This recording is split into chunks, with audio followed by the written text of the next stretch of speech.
老师下午好，我叫 Hendra，中文名字叫海华。今天我要演讲大自然晋升。其实大自然的智慧体现在很多方面，大家有没有发现呢？你等动物大意，出生就能够自我生存，而最高级的人，他在生命的初期和各种动物相比，恰恰是最笨的。笨到什么程度？一个人长出来以后，生出来以后，你把奶瓶放他这边，你可以逗他，你拿那奶瓶去逗他，你看什么表情？他只会张嘴，但他知不知为什么？因为他的脖子没有力量，他不能往墙去够。吃完奶了以后，如果不把它立起来，把那个排出来，它照样给你吐出来。吃喝拉撒睡放声温暖打嗝，他没有一件事自己完成。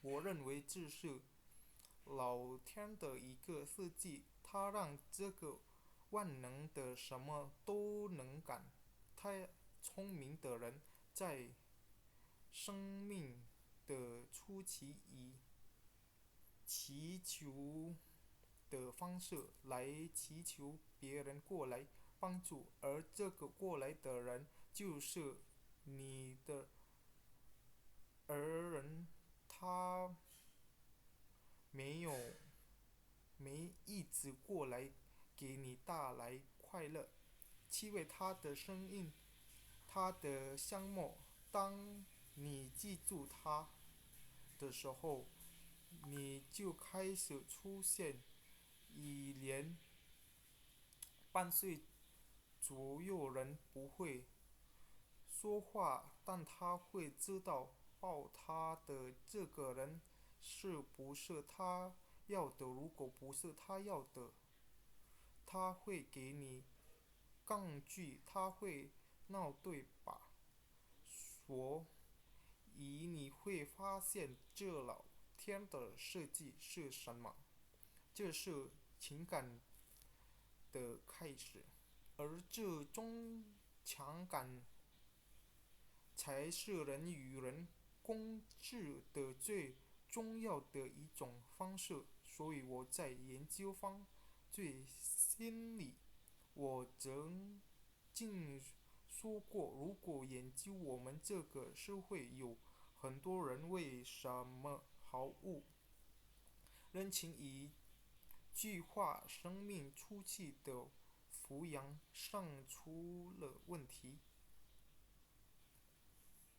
如果他在抚养当中没有情感，这个人就会缺乏人情。我们曾经一个案例，这犯罪人杀人无数，那么最后当警察去抓他的时候，这个警察走进门，他扭头一看，警察就知道他抓他的。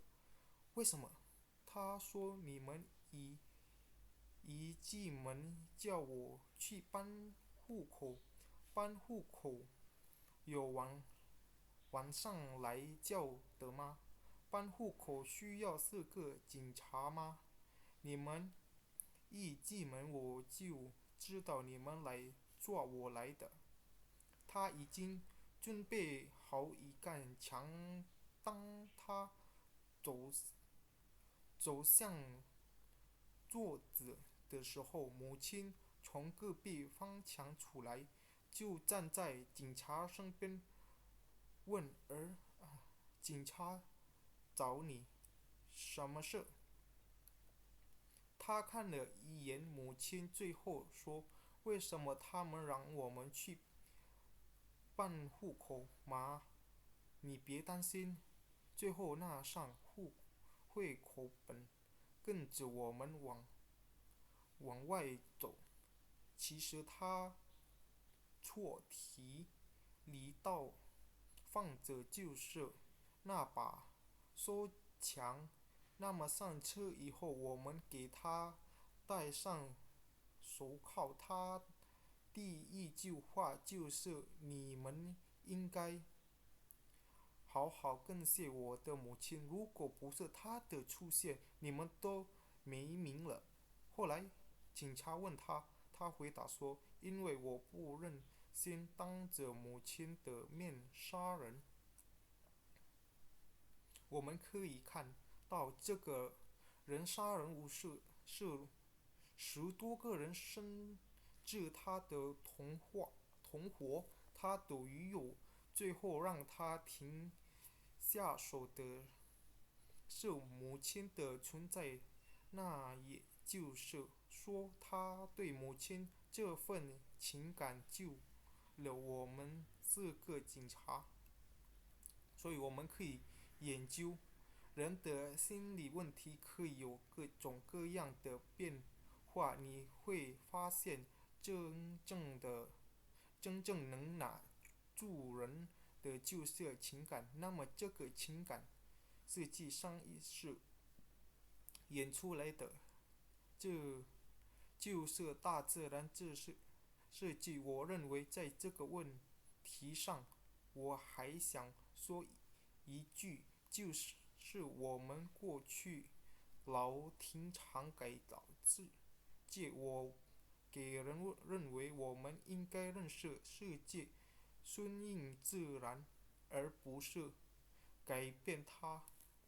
我们有没有发现，每当我们做一个大的改变的时候，我们都会自熟过。所以尊重自然，去研究自然背后的精神，我认为是一个对历史的尊敬，也是我们的一种对精神向上的好奇。一起探索。如果我们有这个种追求，我认为我们强行的依赖会让我们的国家越来越好。